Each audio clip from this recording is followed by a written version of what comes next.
many of you have ever been incredibly nervous before giving any kind of public performance? Raise your hand. I see some, yeah. What happens to your body? It gives you away, right? What happens first? Yes, sweat. Oh my gosh. First of all, you start to feel it in your hands. What are you supposed to do with that? I'm like, that gets really awkward really fast.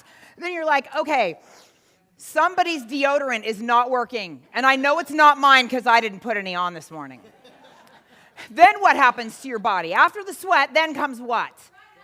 Dry mouth. That's really awesome. You sound like they're talking like cotton on your mouth, right? And then what happens to your body? Shakes. Oh, that's a dead giveaway, right? You're like, what am I supposed to do with this? Yeah, we'll dance. That'll make it fun. Where's Tamara's disco ball? Yeah, we need that. Make it fun. Sometimes it is so scary to speak in public. Yes, can we all agree? And have you ever wanted to really get up and slay the stage, to own that space? You ever wanted that?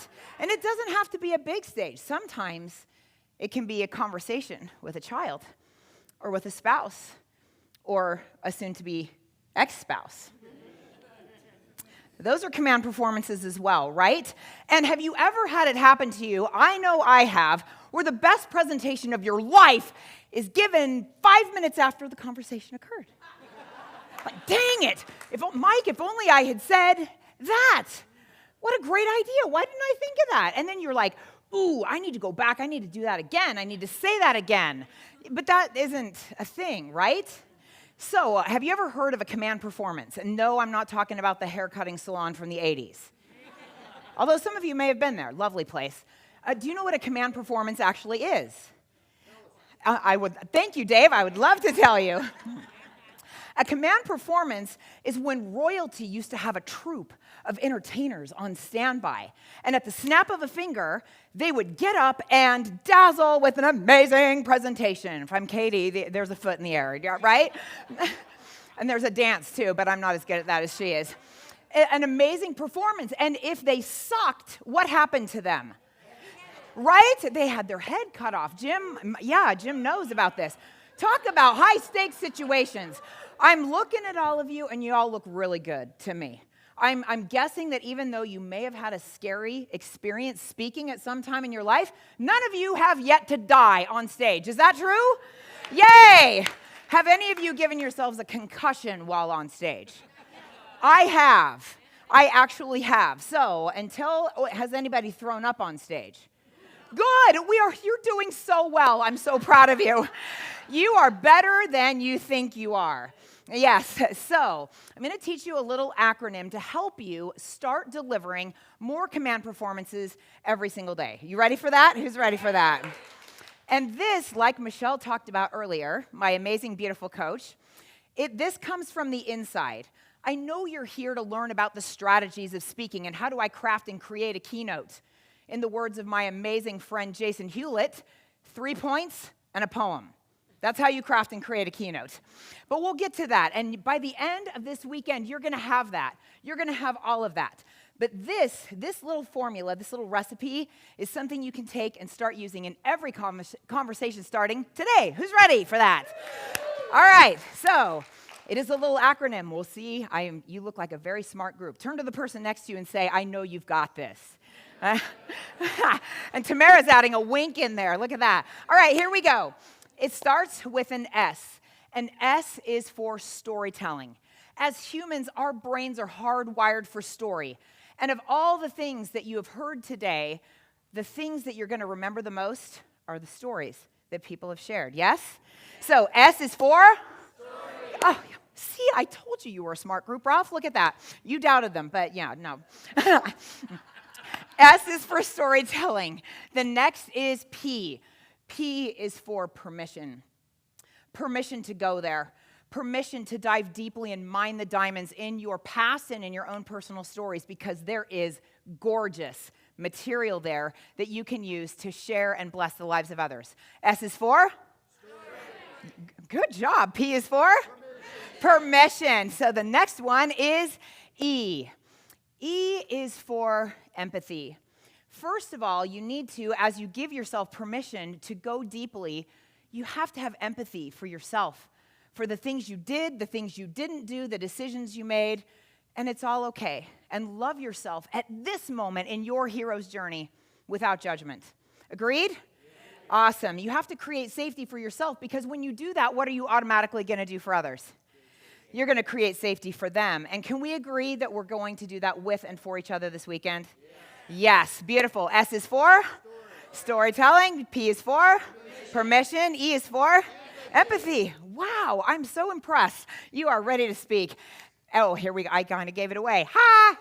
Yeah. A is for authenticity.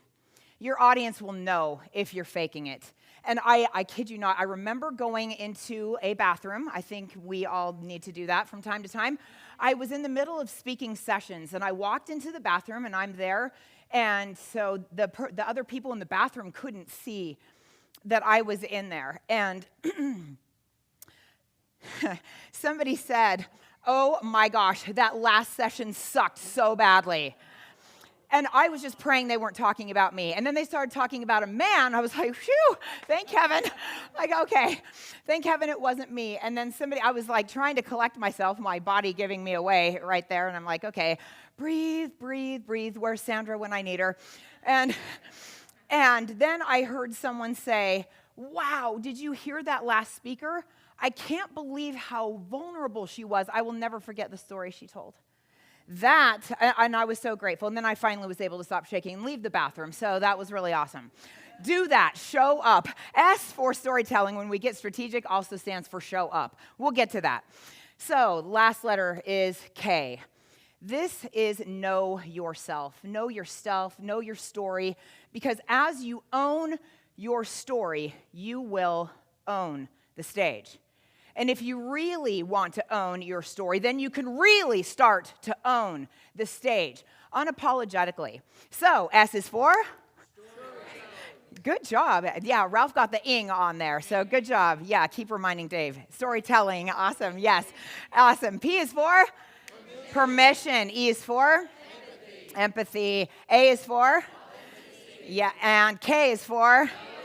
Beautiful. I love it. So, as we look at my journey, and a lot of times people ask me, where did your love of Disney come from? Anybody wondered that? Like, why is she such a Disney fanatic? No, I'm not wearing Disney underpants, in case you're wondering, Katie. Yeah. But yes, sparkly shoes, but not Disney. Dang it. There are other things, but not underwear. It's all good. My story began in Northern California in the late 1960s. I was born to two teenagers who were in no position to have a family. My amazing, incredible adoptive parents adopted me after 13 years of trying to have their own child. And ta-da! They adopted me when I was 6 weeks old for 1,784 perfect, glorious days.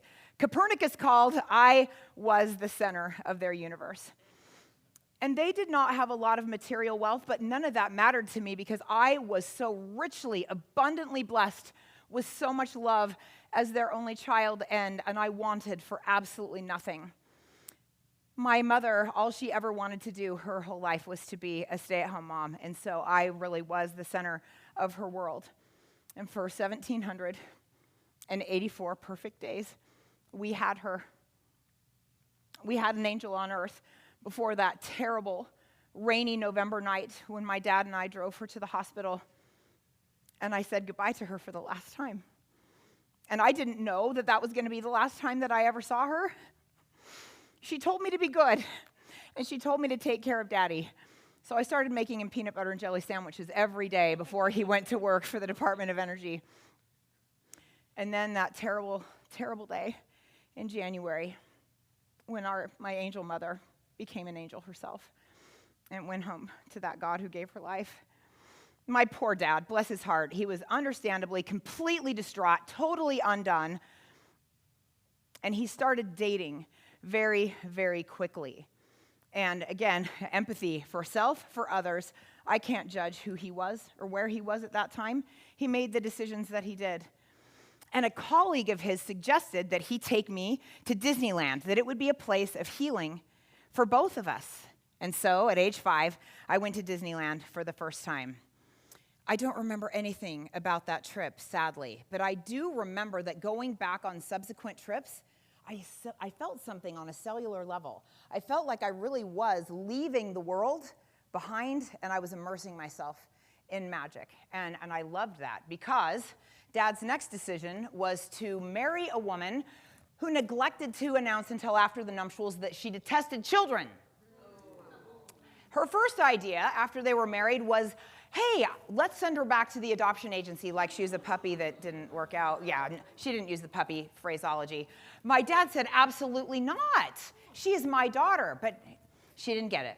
Second idea was that they would send me to boarding school in Colorado. Why Colorado? No idea, but nevertheless, he said no to that. But I did want her so much to like me, and it was important to my dad. He asked me, could you please try? I know she's terrible, but yeah, I mean, he basically actually said that. But please try. And so one fateful Saturday, she said, I have an idea. I'm going to take you to my hairdresser. And I was so excited. I'd never had an actual haircut at an actual hairdresser before. It was not Command Performances. It might have turned out better if it had been. And I went and I sat in that chair, and one of those fateful moments in life where the hairdresser's there and my stepmother's there, and I had just sat down when my stepmother says, hey, I have an idea. Why don't we chop off all of your long blonde hair and give you a nice short haircut like mine? You know that battle in your head that's like, it's NASCAR in your head and things are flying around and it feels like it's happening over hours, it's actually seconds. Should I do it? Should I not? Should I do it? Should I not? I so want her to like me. Should I do it? Should I not? And finally, in what felt like forever in the decision-making process, I turned to my stepmother, turned to the hairdresser, and I said, do it. Cut it all off. Oh, boy. And as I sat in the chair, I couldn't look up. I could not look up into the mirror, and I looked down, and oh, wow.